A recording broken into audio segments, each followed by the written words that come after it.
Class 9 chapter 1। जैसे कि अभी आप 9th क्लास को अभी तक का एक ही वीडियो मिला है जिसमें हमने चैप्टर 1 पढ़ा था, जिसका इंट्रोडक्शन कह सकते हैं या फिर इंडियन कॉन्सेप्ट।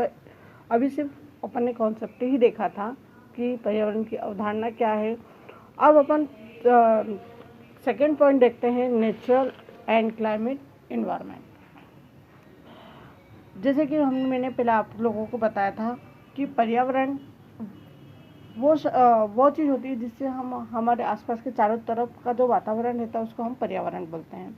पर्यावरण जो हमारे जैसे कि हमें घर है या घर से होने वाली जो सारी चीज़ें जो मनुष्य जीवन को प्रभावित करता है उसे हम पर्यावरण कहते हैं।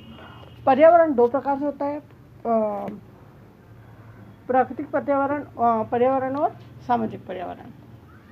प्राकृतिक पर्यावरण में आता है आपका पेड़ पौधे, जल, वायु, सूर्य, चंद्र, आकाश, पृथ्वी, ये सारे प्राकृतिक पर्यावरण पे आते हैं। और दूसरा आता है सामाजिक पर्यावरण या सांस्कृतिक पर्यावरण, जो कि मनुष्य द्वारा या मानव के द्वारा निर्मित जो पर्यावरण तैयार होता है, जैसे कि स्कूल है, रेलवे है, हॉस्पिटल है, मकान है, सड़क है, खेत खलिहान है, जो ये सारी चीज़ें आती हैं मनुष्य द्वारा बनाई गई होती है, जिसको हम सामाजिक पर्यावरण कहते हैं।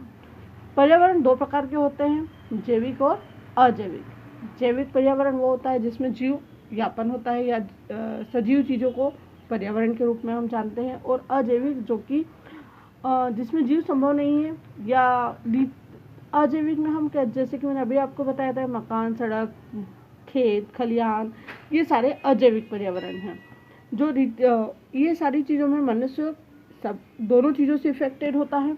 हम पर्यावरण को जैसे प्राकृतिक तौर पे जो पर्यावरण है वो नदी, नाले, पेड़ पौधे या सूर्य, चंद्र, ये सारी चीज़ें क्या होती है, प्राकृतिक पर्यावरण के अंतर्गत है। मानव का जीवन पर्यावरण के बिना जीना संभव नहीं होता। प्राकृतिक पर्यावरण के जो तत्व हैं वो जैसे कि आपने एक चार्ट दिख रहा होगा, environment are the nature, the elements of the nature environment और elements of the culture environment.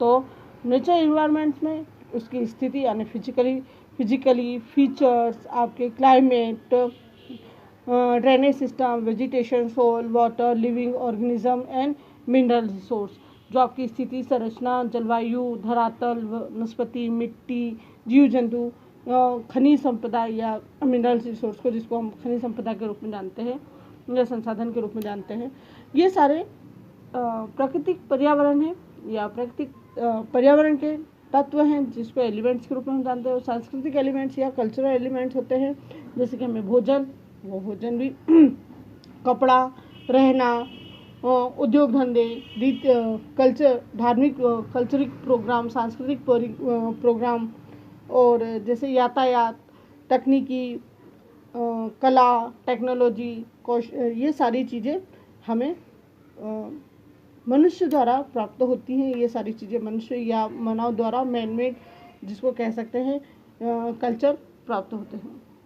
उसके बाद आता है नेचुरल द फिजिकल इन्वायरमेंट, प्राकृतिक और भौगोलिक पर्यावरण। इस पर में सम्मिलित होता है जैसे आपकी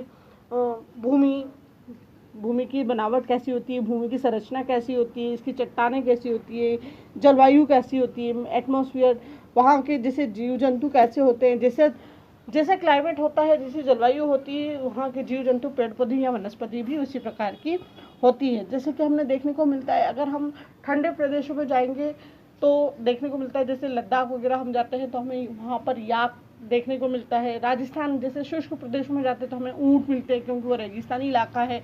तो जहाँ पर हम जिस तरह का क्लाइमेट होता है वहाँ की वनस्पति भी उसी प्रकार की होती है और जानवर या परिवेश में भी हम उसी प्रकार से रहते हैं।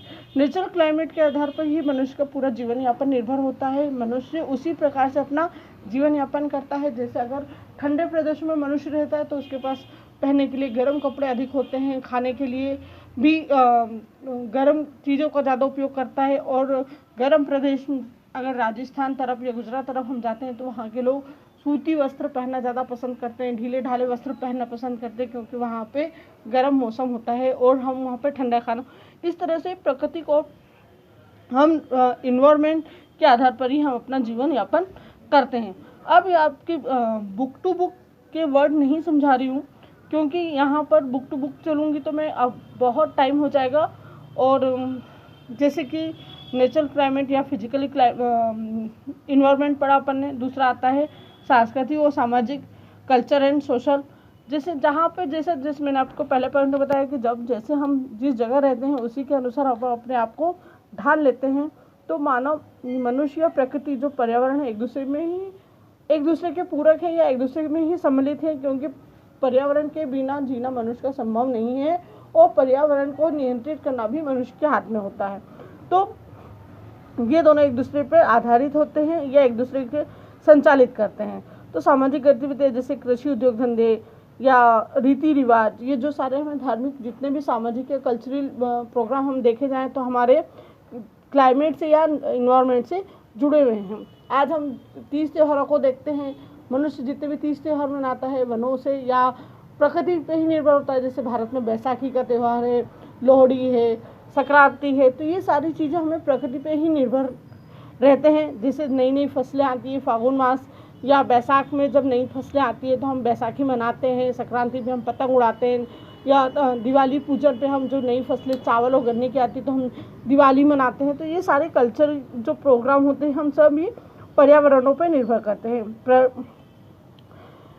ये एक सेकेंड, अभी अपन पढ़ते हैं जैसे कि आपकी ये जो अभी अपन ने दोनों पर्यावरणों के पढ़ा कि नेचुरल पर्यावरण क्या होता है और प्राकृतिक पर्यावरण क्या होता है। इसके बाद अपन देखेंगे कि पर्यावरण जो है वो दोनों चीज़ों से मिलकर बना है, जैसे भौतिक और सांस्कृतिक तौर पे मिलकर बना है। पर्यावरण के जो तत्व रहते हैं उसके एलिमेंट्स जो रहते हैं पर्यावरण में वो बहुत सारे रहते हैं। पर्यावरण प्रत्यक्ष और अप्रत्यक्ष दोनों प्रकार से इफेक्टेड होता है। और इन्वायरमेंट है चेंजेबल, पर्यावरण हमेशा बदलता रहता है या परिवर्तनशील होता है। अगला पॉइंट है environment has the regional diversity. इसमें विभिन्न प्रकार के क्षेत्रों के या धार्मिक तौर पे अलग अलग देखते हैं। तो जैसे कि पोंगल मनाया जाता है, बैसाखी मनाई जाती है, जैसे कि मैंने अभी बताया था कि ये सारी चीज़ें पर्यावरण से रिलेटेड है। तो इस मतलब धार्मिक चीज़ों में भी इसमें काफ़ी विभिन्नता पाई जाती है। ये environment is the territorial unit, इनमें एकता, पर्यावरण में एकता या कह सकते हैं कि एक प्रत्यक्ष रूप से एकता बनी होती है। पर्यावरण के कारण प्रणाली भी नियमानुसार फंक्शन ऑफ द इन्वायरमेंट मतलब ये जनरेट होती जाती है, एक के बाद जनरेट होती जाती है। प्रकृति भौतिक पर्यावरण, प्राकृतिक आवास, physical environment, the natural residency, मतलब भौतिक तौर पे हम देखें तो प्रकृति पे ही निर्भर रहते हैं। आज जब हम घर बनाते हैं तो जो आयरन मिलता है वो माइंस के द्वारा मिलता है, मतलब खदानों के द्वारा मिलता है। लकड़ियाँ जो हम फर्नीचर या चौखटे बनाने में वो भी हमें प्रकृति से मिलती है। तो कुल मिला के ये है कि हम पर्यावरण या इन्वायरमेंट पे हम पूरे मनुष्य का डिपेंडेबल है, और चाहे वो फिजिकली तौर पे हो चाहे वो सोशल पर हम पूरी तरह से पर्यावरण पे ही निर्भर हैं। और प्राकृतिक तौर पे हम देखा जाए तो हमारे पास अभी दो तरह के एलिमेंट्स मैंने आपको बताए थे, जो कि आप मेन और इन्वायरमेंट, मनुष्य के द्वारा मैन मेड एलिमेंट्स थे और नेचुरल एलिमेंट्स थे, तो इनको आप देख लेना। तीसरा पॉइंट है resource of the natural environment. He is giving resource the natural environment. प्राकृतिक संसाधन हमें सामान्यतः देखने को मिलते हैं तो तीन कह सकते हैं। प्राकृतिक संसाधन जैसे कि हमें मिट्टी, खनिज, नदी, पेड़ पौधे, ये सारी चीज़ें हमें प्रकृति से मिले हुए हैं, और इनकी देखा जाए तो आर्थिक, नैतिक और सौंदर्यिक तौर पर इनके संबंध एक दूसरे से जुड़े हुए हैं। और भौतिक तौर पर जब ये पदार्थ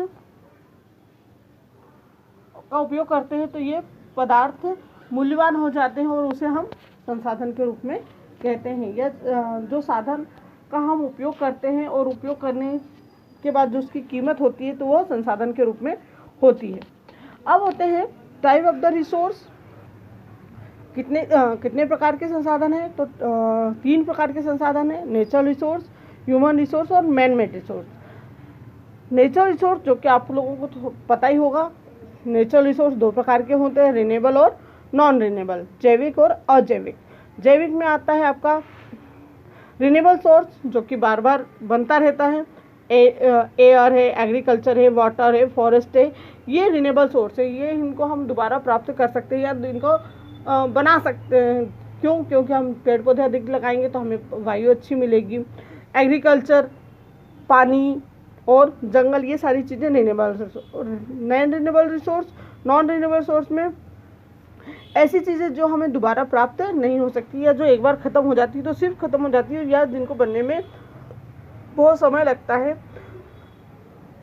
ऐसे रिसोर्स जैसे कोयला है, पेट्रोल है, जो एक बार ख़त्म हो जाते हैं पर वो दोबारा प्राप्त नहीं होते, या माइंस के द्वारा जो हम खनिज तत्व निकालते हैं तो वो भी चीज़ हमें दोबारा प्राप्त नहीं होती है। इसके बाद आता है ह्यूमन रिसोर्स। ह्यूमन रिसोर्स जो कि बहुत मनुष्य के रहता है, मानव संसाधन जैसे जनसंख्या, ये लगातार संसाधन के रूप में ही है, क्योंकि जिस देश का मानव अधिक विकसित होगा या एजुकेटेड होगा वो देश उतना ही अच्छी ज़्यादा तरक्की करेगा। स्वास्थ्य, जिस देश के प्रति व्यक्ति का स्वास्थ्य अच्छा होगा तो वो देश भी उतनी ज़्यादा उन्नति करेगा। शिक्षा, कार्य क्षमता, अगर जिस मानव ही भी एक रिसोर्स है, जैसे कि मैं मनुष्य रिसोर्स के रूप में हमें, जैसे मैंने चारों पॉइंट दिख रहे हैं आपके, कि पॉपुलेशन, जिस देश की पॉपुलेशन अधिक होगी परंतु वो हेल्थी होगा, एजुकेटेड होगा और उसकी वर्किंग क्षमता या कार्य क्षमता अधिक होगी तो वो देश उतना ज़्यादा उन्नति करता है या पर्यावरण से रिलेटेड होता है। दूसरा होता है मनुष्य द्वारा बनाए गए रिसोर्स। मनुष्य द्वारा बनाए गए रिसोर्स में हम आते हैं जैसे बिल्डिंग, रोड, राजनीति और इंस्टीट्यूशन, कई संस्थाएं ऐसी होती हैं जो मनुष्य द्वारा बनाई जाती हैं। ऐसे संसाधन जो हमें प्रकृति से प्राप्त होते हैं और जिनका निर्माण मनुष्य करता है वो प्राकृतिक संसाधन या मैन मेड संसाधन, और जो चीज़ें हमें प्रकृति से प्राप्त होती है परंतु उसमें मनुष्य का कोई भी हाथ नहीं होता है वो होता है प्राकृतिक संसाधन। जैसे हवा, पानी, मिट्टी, ये मनुष्य नहीं बना सकता तो ये हो गया प्राकृतिक संसाधन। स्कूल, बस, रोड, ब्रिज, ये हो गए मैन मेड संसाधन जो मनुष्य बनाता है। तो जैसे अपन ने पढ़ा natural resource, man made resource और ह्यूमन रिसोर्स। रिसोर्स कितने प्रकार के? 3 प्रकार के। अब पहला अपन ने नेचुरल रिसोर्स में पढ़ा रिन्यूएबल रिसोर्स और नॉन रिन्यूएबल रिसोर्स। रिसोर्स जो कि ऐसे चीज़ें होती हैं या नवीनीकरण, ऐसे संसाधन जिनका हम बार बार पुनः उत्पादन किया जा सकता है, जैसे जंगल है, भूमि, खेती करने के लिए ज़मीन है जो, और चारागाह है, ये सारी चीज़ें हम बार बार प्राप्त कर सकते हैं। और नॉन रिन्यूएबल रिसोर्स ऐसे संसाधन जिनका एक बार उपयोग करने के बाद उन्हें दोबारा प्राप्त होना संभव नहीं होता है, जैसे कि पेट्रोल है, कोयला है, माइन से निकालने वाला खनिज तत्व है जो हमें आसानी से दोबारा प्राप्त नहीं होता है। प्राप्त हो सकता है परंतु उसके लिए भी करोड़ों वर्षों लगते हैं जो कि बनने में, जो कि मैंने आपको पहले भी बताया था या पहली क्लास में बताया था कि गैर पारंपरिक चीज़ें जो रहती है वो बनने में या मृदा को बनने में बहुत ज़्यादा, जीवाश्म को बनने में बहुत ज़्यादा टाइम लगता है। जैसे पेट्रोल है, कोयला है, ये एक जीवाश्म खनिज है जो कि बहुत ज़्यादा डिस्ट्रॉय या कोई भी चीज़ों को क्षतिग्रस्त होने के बाद जब इनका कुल मिला के ये कह सकते हैं रस निकाला जाता है और उन रस से जो जीवाश्म बनते हैं उसके द्वारा कच्चा माल जो प्राप्त होता है वो हमें माइंस में ज़मीन के नीचे प्राप्त होता है। तो ये नॉन रिन्यूएबल रिसोर्स होते हैं जो एक बार उपयोग करने के बाद खत्म हो जाते हैं। नॉन रिन्यूएबल रिसोर्स में आप जैसे कि जंगल है, हवा है, पानी है, खेती के लिए भूमि है, ये सब रिन्यूएबल सोर्स है।